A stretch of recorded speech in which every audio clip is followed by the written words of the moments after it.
നമസ്കാരം. ഉത്സവ വെടിക്കെട്ടുകളിലും അതുപോലെ തന്നെ പടക്കക്കടകളിലുമൊക്കെ സ്ഫോടന പരമ്പരയുണ്ടായ സ്ഫോടന തീപിടുത്ത ദുരന്തങ്ങളുണ്ടായ അനുഭവം മുമ്പുമുണ്ട്. കൊല്ലം പുറ്റിങ്ങൽ ക്ഷേത്രത്തിലെ വെടിക്കെട്ട് അപകടവും പടക്കക്കട സ്ഫോടനത്തെ തുടർന്ന് കോഴിക്കോട് മിഠായിത്തെരുവിലുണ്ടായ തീപിടുത്തവും മറക്കാനാകാത്ത ദുരന്തങ്ങളാണ്. മറ്റൊരു ദുരന്തത്തിനു കൂടി കേരളം ഇന്ന് സാക്ഷിയായി. തൃശൂർ മുണ്ടത്തിക്കോട്ടെ വെടിക്കെട്ടുപുരയിലെ ഉഗ്രസ്ഫോടനത്തിൽ കേരളം നടുങ്ങി. തൃശൂർ പൂരത്തിന് വർണ്ണവിസ്മയം തീർക്കേണ്ടവർ ഒരൊറ്റ നിമിഷം കൊണ്ടാണ് ചാരമായത്. പരിക്കേറ്റവരിൽ ഇനി എത്ര പേർ ജീവിതത്തിലേക്ക് തിരിച്ചുവരും? ടോപ് 10 കാണാം. ആദ്യം പ്രധാന തലക്കെട്ടുകൾ.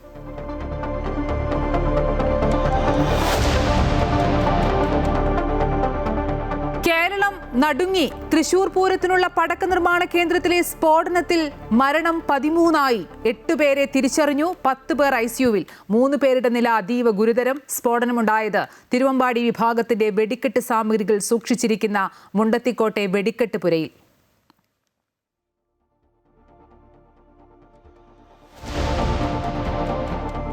മജിസ്റ്റീരിയൽ തല അന്വേഷണം പ്രഖ്യാപിച്ച് ജില്ലാ കളക്ടർ. തൃശൂർ RDOയ്ക്ക് ചുമതല. ആവശ്യമെങ്കിൽ സംസ്ഥാനത്തിന് പുറത്തുള്ള വിദഗ്ധ ഡോക്ടർമാരുടെ സേവനം ഉപയോഗപ്പെടുത്താൻ മുഖ്യമന്ത്രിയുടെ നിർദ്ദേശം. തെരച്ചിലിൽ നാളെ രാവിലെ 6 മണിക്ക് പുനരാരംഭിക്കും. സ്ഥലത്തെ കുളങ്ങളും കിണറുകളും സ്കൂബ ടീം വീണ്ടും പരിശോധിക്കും.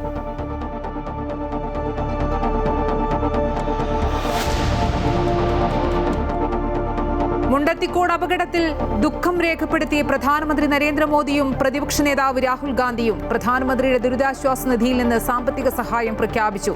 മരിച്ചവരുടെ കുടുംബങ്ങൾക്ക് 2 ലക്ഷം രൂപയും പരിക്കേറ്റവർക്ക് 50,000 രൂപയും നൽകും.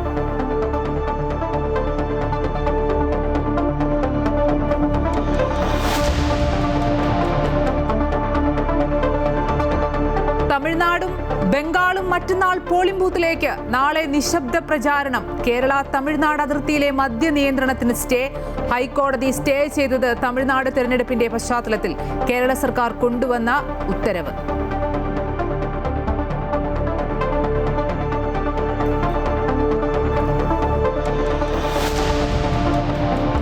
വോട്ടെണ്ണലിന് മുൻപ് സ്ട്രോങ് റൂമുകളും അനുബന്ധ റൂമുകളും തുറക്കരുതെന്ന് മുഖ്യ തെരഞ്ഞെടുപ്പ് ഓഫീസർ. നടപടി പേരാമ്പ്ര, നെന്മാറ എന്നിവിടങ്ങളിലെ സ്ട്രോങ് റൂം വിവാദങ്ങളുടെ പശ്ചാത്തലത്തിൽ. പാലക്കാട് വിക്ടോറിയ കോളേജിലെ മെറ്റീരിയൽ സ്ട്രോങ് റൂം തുറക്കാനുള്ള തീരുമാനം മാറ്റിയത് അവിശ്വാസ്യത ഒഴിവാക്കാനെന്ന് കളക്ടർ.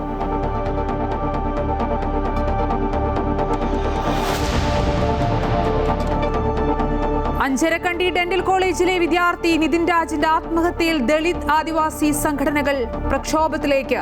ഏപ്രിൽ 28-ന് സംസ്ഥാന വ്യാപക ഹർത്താൽ. നിതിൻ രാജിന്റെ കുടുംബം കോളേജും ഹോസ്റ്റൽ മുറിയും അപകട സ്ഥലവും സന്ദർശിച്ചു. പ്രിൻസിപ്പലിനെ കാണാതെ മടങ്ങി. മകനെ കൊന്നവരെ കാണേണ്ടെന്ന് നിതിൻ രാജിന്റെ പിതാവ്.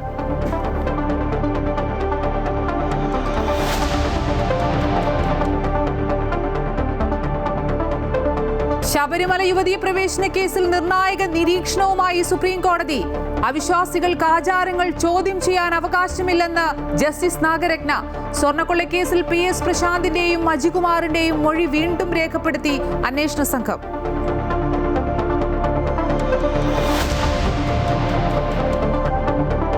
IPL-ൽ ഹൈദരാബാദിനെതിരെ ഡൽഹിക്ക് 243 റൺസ് വിജയലക്ഷ്യം. അഭിഷേക് ശർമ്മയ്ക്ക് സെഞ്ചുറി. 68 പന്തിൽ നിന്ന് 135 റൺസ്. മറുപടി ബാറ്റിംഗിൽ ഡൽഹിക്ക് 1 വിക്കറ്റ് നഷ്ടം.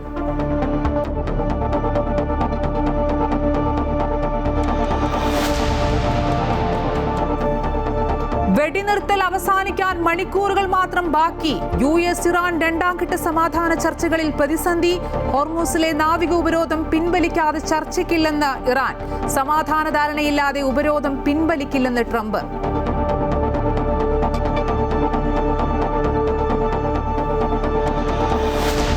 Story of the day. അതിജീവനത്തിന്റെ സൂര്യപ്രഭ.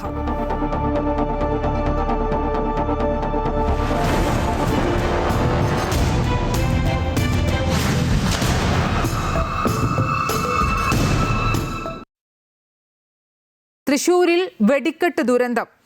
തിരുവമ്പാടി വിഭാഗത്തിന്റെ വെടിക്കെട്ട് സാമഗ്രികൾ സൂക്ഷിച്ചിരുന്ന മുണ്ടത്തിക്കോട്ടെ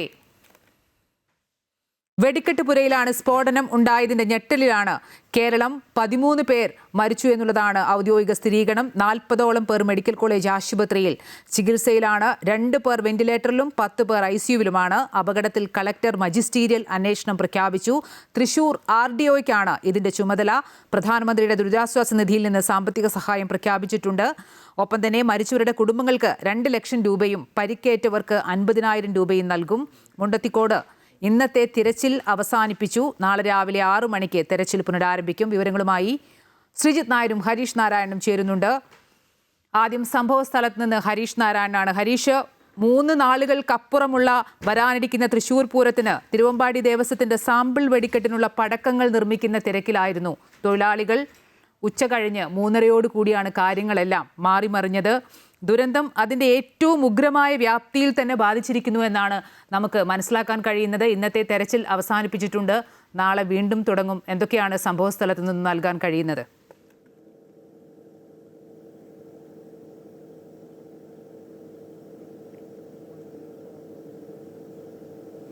തീർച്ചയായും ഇന്ന് ഈ മണിക്കൂറുകൾ മുഴുവൻ വളരെ ദുഃഖത്തിൽ ആഴ്ന്നുകൊണ്ടുള്ള ഒരു സമയമായിരുന്നു. എല്ലാവരും ഇവിടെ വന്ന എല്ലാവരുടെയും മുഖത്ത് ആ ഒരു ദുഃഖം കാണാമായിരുന്നു. അത്രത്തോളം അപ്രതീക്ഷിതമായി നടന്ന ഈ ഒരു ദുരന്തം, ഇത് ഈ ശക്തന്റെ തട്ടകത്തിൽ, ശക്തന്റെ ആകാശത്ത് വിരിയേണ്ട വർണ്ണങ്ങൾ അത് ഒരു ദുരന്തമായി ഇവിടെ അവസാനിച്ചു എന്നുള്ളതാണ് ഏറ്റവും സങ്കടകരമായി പറയാനുള്ളത്. മാത്രമല്ല, വർഷങ്ങളായി ഈ ഒരു വർണ്ണാഭമായ കാഴ്ച ഒരുക്കി തന്ന നിരവധി പേരുടെ അവസ്ഥ വളരെ ഗുരുതരമാണ്. ചിലർക്ക് ജീവൻ നഷ്ടപ്പെട്ടു എന്നുള്ള വളരെ ദുഃഖകരമായ ആ ഒരു സാഹചര്യം, അതാണ് ഈ ഒരു കഴിഞ്ഞ കുറച്ച് മണിക്കൂറുകൾ ഇവിടെ കടന്നുപോയത്.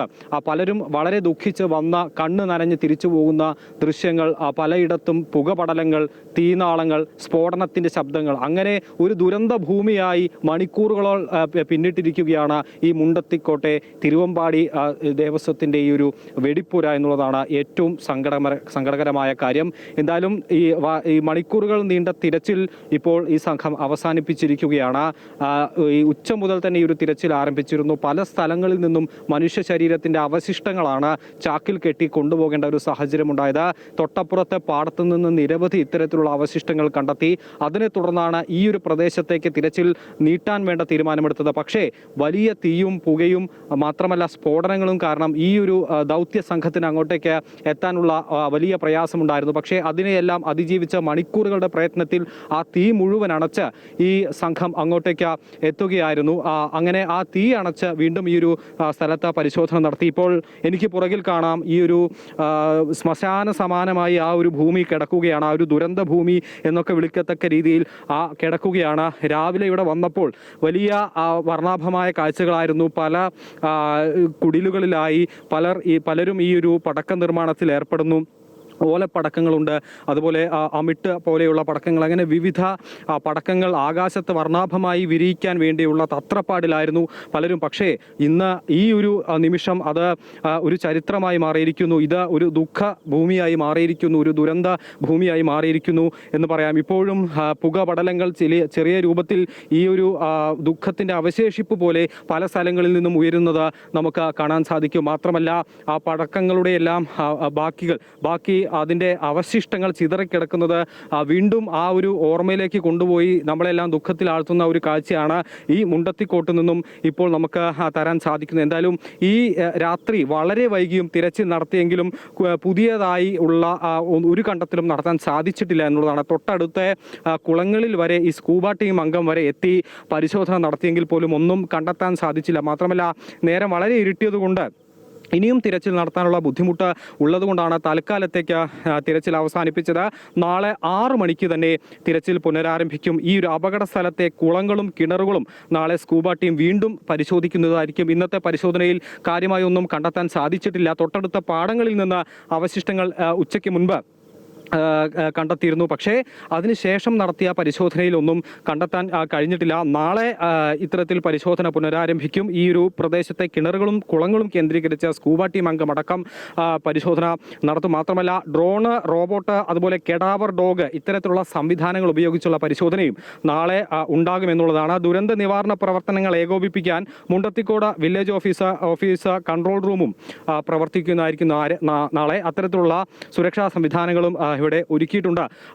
ഈ സംവിധാനങ്ങളെല്ലാം വെച്ച് നാളെ 6 മണിക്ക് വീണ്ടും ഈ ഒരു പരിശോധന ആരംഭിക്കുമ്പോഴും ആ ദുഃഖം മാറുന്നില്ല എന്നുള്ളതാണ്. കാരണം നാളെയും ഇനി എന്തെങ്കിലും അവശേഷിപ്പുകൾ ഉണ്ടെങ്കിൽ അത് കണ്ടെത്തുക എന്നുള്ളൊരു ലക്ഷ്യത്തോടെ ആയിരിക്കും ഈ ഒരു പ്രദേശത്ത് കൃത്യമായ രീതിയിലുള്ള പരിശോധന നടത്തുക. എന്തായാലും ഈ ഒരു തൃശ്ശൂർ പൂരത്തിന്റെ ചരിത്രത്തിൽ ഇത്തരത്തിലുള്ളൊരു ദുരനുഭവം ഇത് ആദ്യമായിരിക്കും എന്ന് വേണം പറയാൻ. കാരണം വർഷങ്ങളായി ഇവിടെ നടന്നു പോന്നിരുന്ന വളരെ സമാധാനപരമായി നടന്നു പോകുന്ന അതിന്റെ ആവേശത്തിലേക്ക് കടക്കുമ്പോഴാണ് ഈ ദാരുണ സംഭവം ഉണ്ടാകുന്നത്. ഇന്നത്തെ തിരച്ചിൽ എന്തായാലും അവസാനിച്ചിരിക്കുന്നു. നാളെ രാവിലെ 6 മണിക്ക് തിരച്ചിൽ പുനരാരംഭിക്കും. സമീപത്തെ കുളങ്ങളും കിണറുകളും ഒക്കെ സ്കൂബ ടീം പരിശോധിക്കും. അവശേഷിക്കുന്ന ആരെങ്കിലും ഉണ്ടെങ്കിൽ അവരെ കണ്ടെത്തുക എന്നുള്ളത് തന്നെയാണ് പരിശോധനയുടെ ലക്ഷ്യം. സംഭവ സ്ഥലത്ത് നിന്ന് വിശദാംശങ്ങൾ നൽകുകയായിരുന്നു ഹരീഷ് നാരായൺ. ഇപ്പോൾ തൃശൂർ മെഡിക്കൽ കോളേജ് ആശുപത്രിയിൽ നിന്ന് ശ്രീജിത്ത് നായരും ചേരുന്നുണ്ട്. ശ്രീജിത്ത്, 40ഓളം പേർ ചികിത്സയിലാണ്. ഇതിൽ 10 പേരുടെ നില അതീവ ഗുരുതരമാണ്. 2 പേർ വെന്റിലേറ്ററിലുണ്ട്. പലരുടെയും പൊള്ളൽ 70% മുകളിലാണ്. വിദഗ്ധ ചികിത്സയാണ് എല്ലാവർക്കും നൽകുന്നത്. ആരോഗ്യനിലയെ സംബന്ധിച്ചൊക്കെ എങ്ങനെയാണ്? ഇതിൽ എത്ര പേർ ജീവിതത്തിലേക്ക് തിരിച്ചു വരും? അത്തരത്തിലുള്ള ആശങ്കകളൊക്കെ നിലനിൽക്കുകയാണ്. അമ്പിളി, വളരെ പ്രധാനപ്പെട്ടാണ് ഈ കാര്യങ്ങളെല്ലാം തന്നെ. കാരണം വൈകുന്നേരം ഈ അപകടം ഉണ്ടായപ്പോൾ മുതൽ തന്നെ ആംബുലൻസുകളുടെ ഒരു പ്രവാഹമായിരുന്നു തൃശ്ശൂർ മെഡിക്കൽ കോളേജിലേക്ക്. ഈ പരിസരമാകെ തന്നെ ജനനിബിഡമായിരുന്നു. ഒപ്പം നിരന്തരമായി ആംബുലൻസുകൾ ശരീരഭാഗങ്ങളുമായും ഒപ്പം മരുന്നുകളുമായും എത്തുന്ന ഒരു കാഴ്ചയാണ് ആ സമയത്ത് കണ്ടത്. ഇപ്പോഴും ആളുകൾ ആരും തന്നെ പിരിഞ്ഞു പോയിട്ടില്ല. മന്ത്രിമാരെല്ലാവരും തന്നെ ഇപ്പോൾ മെഡിക്കൽ കോളേജിൽ ക്യാമ്പ് ചെയ്യുകയാണ്. നേരത്തെ തന്നെ വി എൻ വാസവനും ഒപ്പം പി രാജീവ്, മിനിസ്റ്റർ ബിന്ദു, ഒപ്പം അല്പസമയത്തിന് മുമ്പ് മന്ത്രി വീണ ജോർജ്, ആരോഗ്യമന്ത്രി എത്തിയിട്ടുണ്ട്. അവർ നേരത്തെ വി എൻ വാസവൻ പറഞ്ഞത് ആരോഗ്യമന്ത്രി എത്തിയ ശേഷം ഞങ്ങൾ ഒരു കൂടിയാലോചന യോഗം നടത്തുകയും നാളെ എന്ത് വേണം, അതായത് എന്തെങ്കിലും രീതിയിൽ കൂടുതൽ കാര്യങ്ങൾ വേണമെങ്കിൽ ഏതാണ്ട് ഒരു മന്ത്രിസഭാ യോഗം തന്നെ ഇവിടെ ചേരാനുള്ള തീരുമാനത്തിലാണ് അവർ. എല്ലാവരും ഇപ്പോൾ മെഡിക്കൽ കോളേജ് ആശുപത്രിയിലുണ്ട്. അതോടൊപ്പം AICC ചുമതലയുള്ള സംഘടനാ സെക്രട്ടറി KC വേണുഗോപാലും ഇപ്പോൾ മെഡിക്കൽ കോളേജിൽ എത്തിയിട്ടുണ്ട്. എന്തായാലും ഈ ഒരു തൃശ്ശൂർ മെഡിക്കൽ കോളേജിനെ കുറിച്ച് പറഞ്ഞാൽ പൊള്ളൽ ചികിത്സയ്ക്ക് ഏറ്റവും നല്ല വിദഗ്ധ ചികിത്സ ലഭിക്കുന്ന ഒരു ആതുരാലയമാണ്. അതുകൊണ്ട് തന്നെ എല്ലാവർക്കും തന്നെ അതായത് ഗുരുതരമായി പരിക്കേറ്റ എല്ലാവരെയും തന്നെ ഇങ്ങോട്ടാണ് കൊണ്ടുവന്നിരിക്കുന്നത്. സമാനമായ രീതിയിൽ ജൂബിലി മിഷൻ ഹോസ്പിറ്റലിൽ ഈ സംവിധാനം ഉണ്ടെങ്കിലും അങ്ങോട്ടേക്ക് കൊണ്ടുപോകേണ്ട ഒരു സാഹചര്യം ഉണ്ടായിട്ടില്ല. ചെറിയ ചില ആശുപത്രികളിൽ ചെറിയ പരിക്കുകൾ ഏറ്റവർ ഉണ്ടായിട്ടുണ്ട്. പക്ഷേ അവരുടെ ആരുടെയും നില ഗുരുതരമല്ല. അവർ ആ പരിക്ക് ചികിത്സ ശേഷം വീടുകളിലേക്ക് മടങ്ങുകയാണ് ഉണ്ടായത്. അപ്പോൾ നിലവിൽ ഇവിടെ എത്തിയിരിക്കുന്ന ആളുകളുടെ കാര്യം നേരത്തെ ഇപ്പോൾ അമ്പിളി സൂചിപ്പിച്ചതുപോലെ 10 പേരുടെ നിലയാണ് ഗുരുതരമായിരിക്കുന്നത്. 2 പേരുടെ നില അതീവ ഗുരുതരമാണ്. അവർ വെന്റിലേറ്ററിലാണ് ചികിത്സ തേടിയിരിക്കുന്നത്. 7 പേർ മരിച്ചുവെന്നാണ് നേരത്തെ ഒരു അറിയിപ്പ് വന്നിരുന്നത്. അതിൽ പിന്നീട് വി എൻ വാസവൻ 8 പേർ മരിച്ചതായി സ്ഥിരീകരിച്ചിട്ടുണ്ടെന്ന് പറഞ്ഞു. അതിനുശേഷം 9 ശരീരഭാഗങ്ങൾ ഇവിടെ എത്തിച്ചിട്ടുണ്ട്. പക്ഷേ മന്ത്രി വി എൻ വാസവനും ഒപ്പം തന്നെ പി രാജീവ് അറിയിച്ചൊരു കാര്യം, ഈ 9 ശരീരഭാഗങ്ങൾ എത്ര ആളുകളുടേതാണെന്ന് തിരിച്ചറിയാൻ പറ്റാത്തൊരു സാഹചര്യം ഇപ്പോഴുണ്ട്. അതായത് ഈ അപകടത്തിന്റെ വ്യാപ്തി അറിയണമെങ്കിൽ ഈ ഫോറൻസിക് പരിശോധനാ ഫലം കൂടി വന്ന ശേഷം മാത്രമേ അറിയാൻ സാധിക്കുള്ളൂ. കാരണം വ്യത്യസ്ത വ്യക്തികളുടെ പൂർണ്ണമായി ചിന്നിച്ചിതറിപ്പോയ ശരീരഭാഗങ്ങളുണ്ട്. ഇതൊരു വ്യക്തിയുടേതാണോ പല വ്യക്തികളുടേതാണോ എന്നുള്ള കാര്യം പരിശോധനയിലൂടെ മാത്രമേ വ്യക്തമാവുകയുള്ളൂ. അതുകൊണ്ട് തന്നെ ഈ ആശുപത്രിയിൽ എത്തിച്ച ശരീരഭാഗങ്ങൾ ആരുടേതാണെന്ന് തിരിച്ചറിഞ്ഞാൽ മാത്രമേ മരണസംഖ്യ ഉൾപ്പെടെയുള്ള കാര്യത്തിൽ നമുക്ക് ഒരു നിഗമനത്തിൽ എത്താൻ കഴിയുകയുള്ളൂ എന്നതാണ് ഇപ്പോഴത്തെ അവസ്ഥ. എന്തായാലും നിലവിലെ ഉള്ള പേര് വിവരങ്ങൾ നമുക്ക് ലഭിച്ചതനുസരിച്ച് 54 വയസ്സുള്ള സുദർശൻ, അതുപോലെ വാസുദേവൻ 54 വയസ്സ്, സുവിൻ 40 വയസ്സ്, ഇങ്ങനെ 3 പേർ മരിച്ച വിവരം കൃത്യമായി സ്ഥിരീകരിച്ച് തന്നിട്ടുണ്ട്.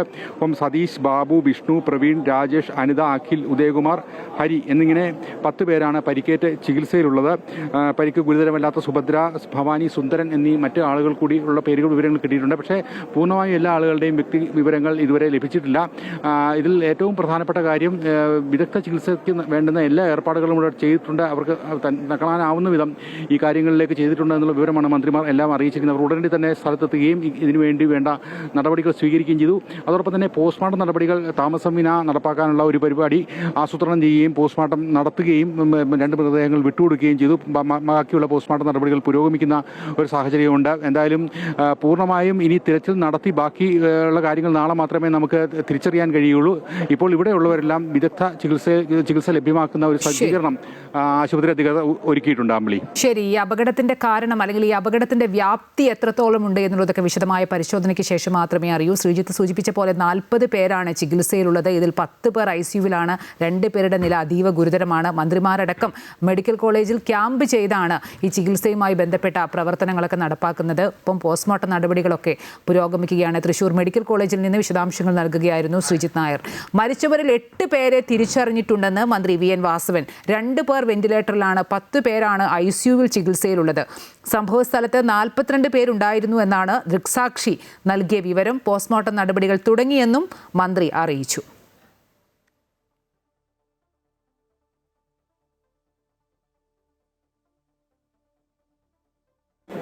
പത്ത് പേരാണ് ICUയിലുള്ളത്.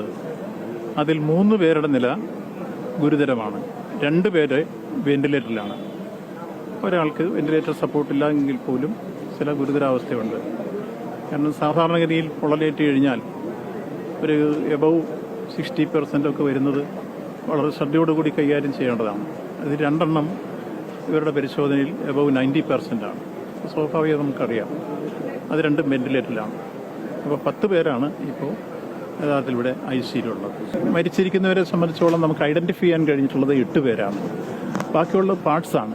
ആ പാർട്സ് നമുക്ക് DNA ടെസ്റ്റ് നടത്തിയെങ്കിൽ മാത്രമേ കൃത്യമായി ആരാണെന്ന് ഐഡൻറ്റിഫൈ ചെയ്ത് നമുക്ക് കൊടുക്കാൻ കഴിയും. അത് കൂട്ടിച്ചേർത്തെടുക്കുമ്പോൾ കണക്ക് ചിലപ്പോൾ 13 14 ഒക്കെ ആയി വരുന്നവരാണ്. ഇപ്പോൾ 8 എണ്ണം സ്ഥിരീകരിച്ചിരിക്കുന്നു എന്നുള്ളതാണ്. മുണ്ടത്തിക്കോട് അപകടത്തിൽ ദുഃഖം രേഖപ്പെടുത്തി പ്രധാനമന്ത്രി നരേന്ദ്രമോദി. മരിച്ചവരുടെ കുടുംബങ്ങൾക്ക് 2 ലക്ഷം രൂപ ധനസഹായം പ്രഖ്യാപിച്ചു. പരിക്കേറ്റവർക്ക് 50,000 രൂപയുടെ സഹായവുമുണ്ട്. തൃശൂരിലെ പടക്ക നിർമ്മാണശാലയിലുണ്ടായ അപകടത്തിൽ നിരവധി ജീവനുകൾ പൊലിഞ്ഞ വാർത്തയറിഞ്ഞതിൽ ദുഃഖമുണ്ട്. പ്രിയപ്പെട്ടവരെ നഷ്ടപ്പെട്ടവരുടെ വേദനയിൽ പങ്കുചേരുന്നു. പരിക്കേറ്റവർ എത്രയും വേഗം സുഖം പ്രാപിക്കട്ടെ എന്നും പ്രധാനമന്ത്രി ട്വീറ്റിൽ കുറിച്ചു. പൂരത്തിന് തൊട്ടുമുമ്പ് നടന്ന ദുരന്തവും അത് സൃഷ്ടിച്ച വലിയ നാശനഷ്ടങ്ങളും ഹൃദയഭേദകമാണെന്നും രാഹുൽ ഗാന്ധിയും പറഞ്ഞു.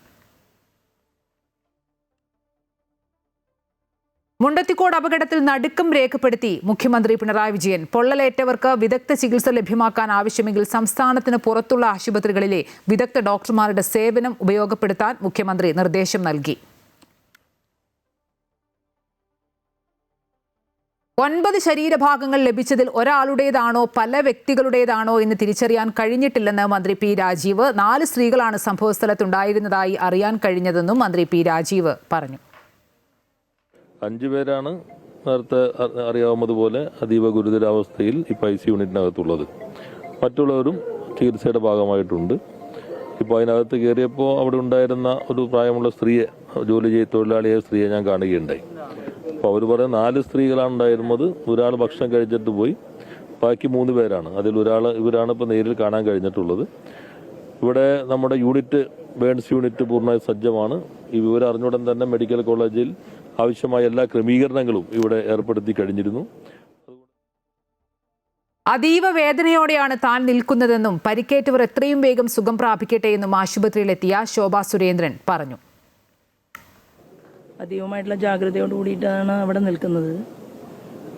അതിനുപരിയായിട്ട് ഈ നടുക്കത്തിൽ നിന്ന് ഒരാൾ പോലും വിട്ടുമാറാത്ത രീതിയിൽ അത്രയും എല്ലാവരുടെയും മനസ്സ് പ്രക്ഷുബ്ധമായിട്ടാണുള്ളത്. ഒരു പ്രതികരണം നടത്താൻ പോലും സാധിക്കാത്ത രീതിയിലാണ് തൃശ്ശൂർ അതീവമായിട്ടുള്ള വേദനയോടുകൂടി നിൽക്കുന്നത്. എന്താണ് ഇതിൻ്റെ കാരണം, എങ്ങനെയാണ് ഇത് സംഭവിച്ചതെന്നൊന്നും ഇപ്പോൾ നമുക്ക് അതിനെക്കുറിച്ച് പ്രഡിക്റ്റ് ചെയ്യാൻ സാധിക്കില്ല. അപകടത്തിൽ നിന്ന് അത്ഭുതകരമായി രക്ഷപ്പെട്ട പടക്ക നിർമ്മാണ തൊഴിലാളി വിൻസെന്റിന് ആ നടുക്കം ഇനിയും മാറിയിട്ടില്ല. രക്ഷപ്പെടാൻ ലഭിച്ചത് സെക്കൻഡുകൾ മാത്രമെന്നും വിൻസെന്റ്.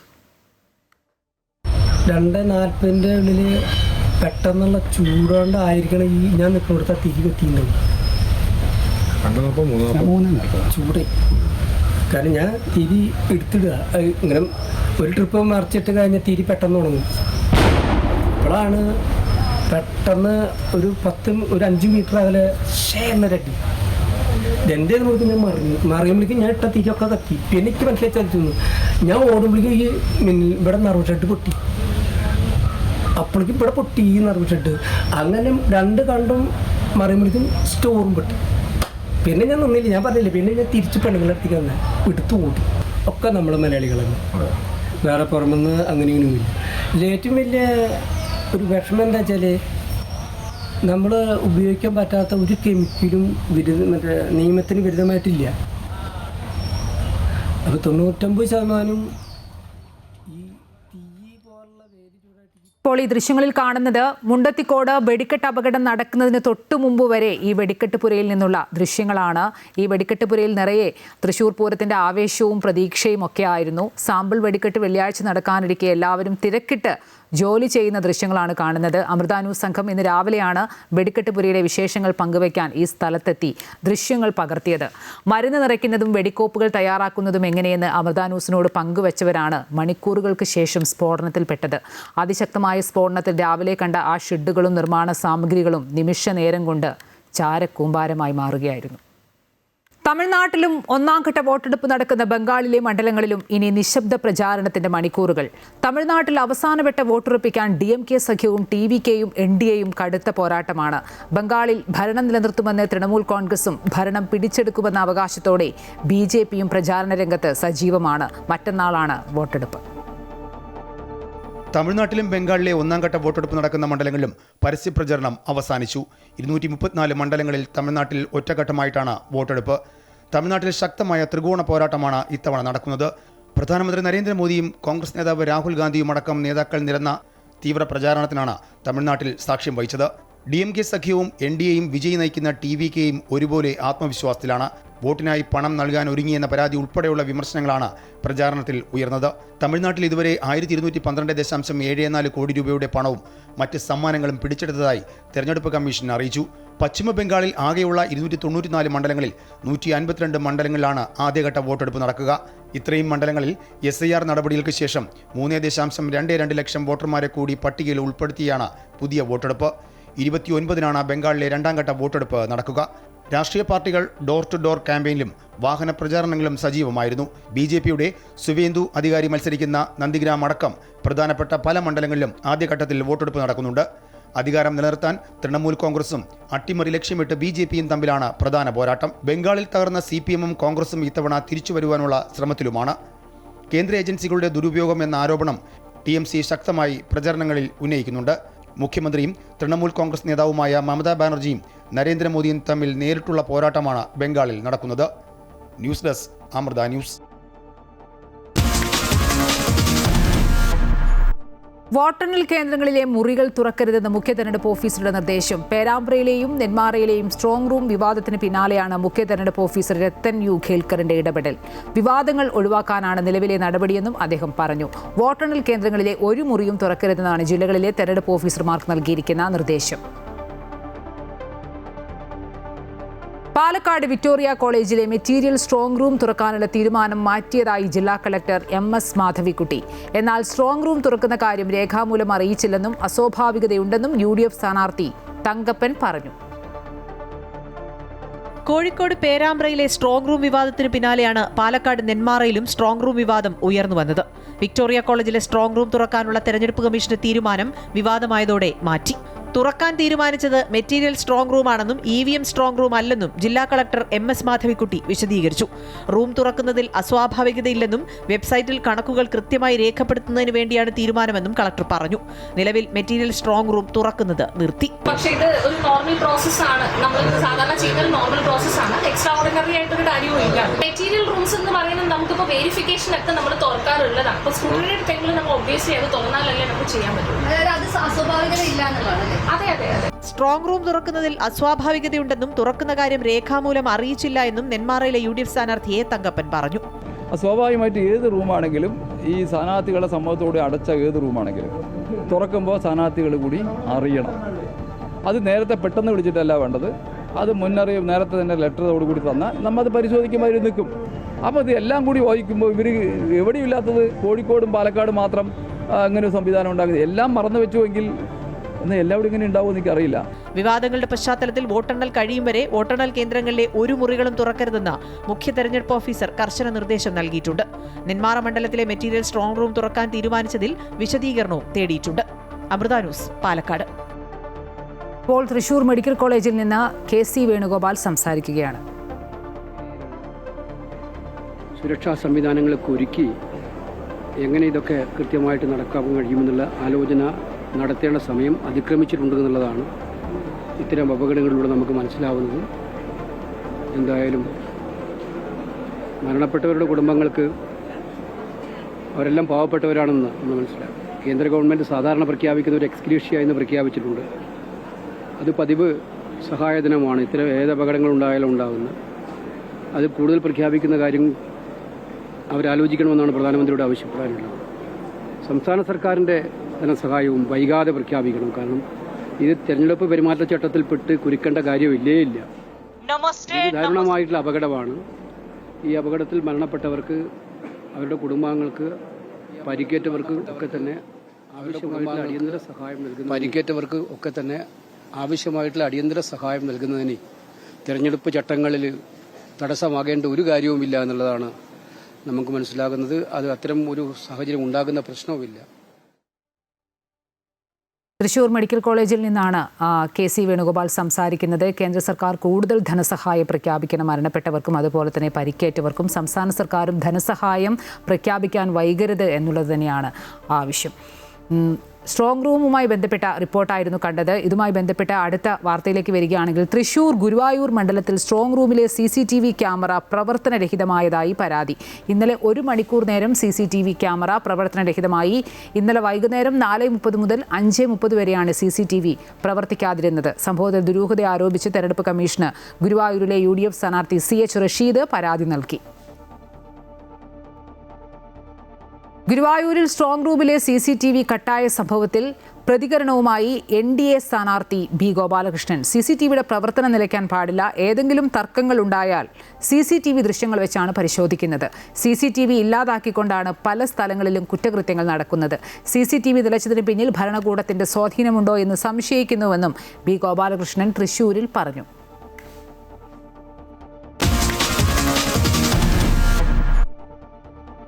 കണ്ണൂർ അഞ്ചരക്കണ്ടി ഡെന്റൽ കോളേജിലെ വിദ്യാർത്ഥി നിതിൻ രാജിന്റെ ആത്മഹത്യയിൽ പ്രതിഷേധിച്ച് ദളിത് ആദിവാസി സംഘടനകൾ പ്രക്ഷോഭത്തിലേക്ക്. ഏപ്രിൽ 28-ന് സംസ്ഥാന വ്യാപക ഹർത്താൽ. നിതിൻ രാജിന്റെ കുടുംബം കോളേജ് സന്ദർശിച്ചു. ഹോസ്റ്റൽ മുറിയും അപകട സ്ഥലവും സന്ദർശിച്ച കുടുംബം പ്രിൻസിപ്പലിനെ കാണാതെ മടങ്ങി. മകനെ കൊന്നവരെ കാണേണ്ടെന്ന് നിതിൻ രാജിന്റെ പിതാവ് വ്യക്തമാക്കി. ജാതിഭ്രാന്തന്മാരായ അധ്യാപകരുടെ അപമാനിക്കലാണ് നിതിൻ രാജിനെ മരണത്തിലേക്ക് തള്ളിവിട്ടതെന്നാരോപിച്ച് ഏപ്രിൽ 28-ന് ദളിത് സംഘടനകളുടെ നേതൃത്വത്തിൽ സംസ്ഥാന വ്യാപക ഹർത്താലിന് ആഹ്വാനം ചെയ്തു. രാവിലെ 6 മണി മുതൽ വൈകുന്നേരം 6 മണി വരെ സംസ്ഥാനത്തെ 52ഓളം വരുന്ന ദളിത് സംഘടനകളുടെ നേതൃത്വത്തിലുള്ള ആക്ഷൻ കൗൺസിലാണ് ഹർത്താൽ നടത്തുന്നത്. 10 കോടി രൂപയുടെ നഷ്ടപരിഹാരം നൽകണം, ഡെന്റൽ കോളേജിന്റെ അംഗീകാരം റദ്ദാക്കണം എന്നതടക്കമുള്ള ആവശ്യങ്ങൾ ഉന്നയിച്ചാണ് പ്രതിഷേധം. 10 കോടി രൂപ ഈ കുടുംബത്തിന് സർക്കാർ കോമ്പൻസേഷനായി കൊടുക്കണം. നിതിൻ താമസിച്ച ഹോസ്റ്റൽ മുറിയും അപകട സ്ഥലവും സന്ദർശിച്ച് കോളേജ് പ്രിൻസിപ്പലിനെ കാണാനാണ് കുടുംബം എത്തിയത്. മകനില്ലാത്ത കോളേജിലെത്തിയ അച്ഛൻ പൊട്ടിക്കരഞ്ഞു. പ്രിൻസിപ്പലിനെ കാണാതെ കുടുംബം മടങ്ങി. മകനെ കൊന്നവരെ കാണേണ്ട എന്ന നിലപാടിലായിരുന്നു നിതിന്റെ പിതാവ്. അമൃത ന്യൂസ്, തിരുവനന്തപുരം. ശബരിമല യുവതീ പ്രവേശന കേസിൽ നിർണായക നിരീക്ഷണവുമായി സുപ്രീം കോടതി. അവിശ്വാസികൾക്ക് ആചാരങ്ങൾ ചോദ്യം ചെയ്യാൻ അവകാശമില്ലെന്ന് കോടതി. തന്ത്രി കണ്ഠരര് രാജീവരുടെ വാദത്തിനിടെ ജസ്റ്റിസ് നാഗരത്നയാണ് ഇക്കാര്യം പരാമർശിച്ചത്. കേസിൽ 9 അംഗ ഭരണഘടനാ ബെഞ്ചിന് മുമ്പിൽ വാദം തുടരുകയാണ്. ശബരിമല യുവതീ പ്രവേശന കേസിൽ ചീഫ് ജസ്റ്റിസ് സൂര്യകാന്ത് അധ്യക്ഷനായ 9 അംഗ ഭരണഘടനാ ബെഞ്ചിന് മുൻപിൽ വാദം തുടരുകയാണ്. വാദത്തിനിടെ അവിശ്വാസികൾക്ക് ആചാരങ്ങൾ ചോദ്യം ചെയ്യാൻ അവകാശമില്ലെന്ന് കോടതി നിരീക്ഷിച്ചു. തന്ത്രി കണ്ഠരര് രാജീവർക്ക് വേണ്ടി മുതിർന്ന അഭിഭാഷകൻ V. ഗിരി വാദമുന്നയിക്കുമ്പോഴാണ് ജസ്റ്റിസ് BV. നാഗരത്ന ഇക്കാര്യം പരാമർശിച്ചത്. വിശ്വാസികൾ ആചാരങ്ങൾ ചോദ്യം ചെയ്യില്ലെന്നും ജസ്റ്റിസ് നാഗരത്ന പറഞ്ഞു. ശബരിമല കേസിൽ വിശ്വാസികളല്ലാത്തവരുടെ ഹർജി കോടതി എന്തിന് കേൾക്കണമെന്ന് ജസ്റ്റിസ് നാഗരത്ന നേരത്തെയും പരാമർശം നടത്തിയിരുന്നു. ഹിന്ദുമതത്തിൽ ഓരോ ആരാധനാലയങ്ങൾക്കും പ്രത്യേക ആചാരമുണ്ടെന്നും ശബരിമലയിൽ നിശ്ചിത പ്രായത്തിലുള്ള സ്ത്രീകളുടെ വിലക്ക് അനിവാര്യമായ മതാചാരമാണോ എന്ന് കോടതിക്ക് പരിശോധിക്കാനാകില്ലെന്നും തന്ത്രി കോടതിയിൽ വാദിച്ചു. കാലങ്ങളായി തുടരുന്ന ആചാരം പാലിക്കണമെന്നാണ് ദേവസ്വവും നേരത്തെ കേന്ദ്ര സർക്കാരും കോടതിയിൽ വാദിച്ചത്. യുവതീ പ്രവേശനത്തിൽ കൃത്യമായ നിലപാട് പറയാതെ വിഷയം ആചാര്യന്മാരും പണ്ഡിതരും ആലോചിച്ച് തീരുമാനിക്കണമെന്നാണ് സംസ്ഥാന സർക്കാരിന്റെ നിലപാട്. കേസിൽ യുവതീ പ്രവേശനത്തെ അനുകൂലിക്കുന്നവരുടെ വാദവും ഈ ആഴ്ച നടന്നേക്കും. അമൃത ന്യൂസ്, ന്യൂഡൽഹി. ശബരിമല സ്വർണ്ണക്കൊള്ളക്കേസിൽ ദേവസ്വം ബോർഡ് മുൻ പ്രസിഡന്റ് PS പ്രശാന്തിന്റെ മൊഴി SIT വീണ്ടും രേഖപ്പെടുത്തി. ദേവസ്വം ബോർഡ് മുൻ അംഗം അജികുമാറിന്റെ മൊഴിയും അന്വേഷണ സംഘം രേഖപ്പെടുത്തി. 3ാം തവണയാണ് പ്രശാന്തിനെ ചോദ്യം ചെയ്തത്. 2025-ൽ ദ്വാരപാലക ശില്പം കൊണ്ടുപോയതിനെക്കുറിച്ചുള്ള കാര്യങ്ങളിൽ വ്യക്തത വരുത്തുന്നതിനായിരുന്നു ചോദ്യം ചെയ്യൽ. കുറ്റപത്രം സമർപ്പിക്കാനിരിക്കെയാണ് SITയുടെ നീക്കം.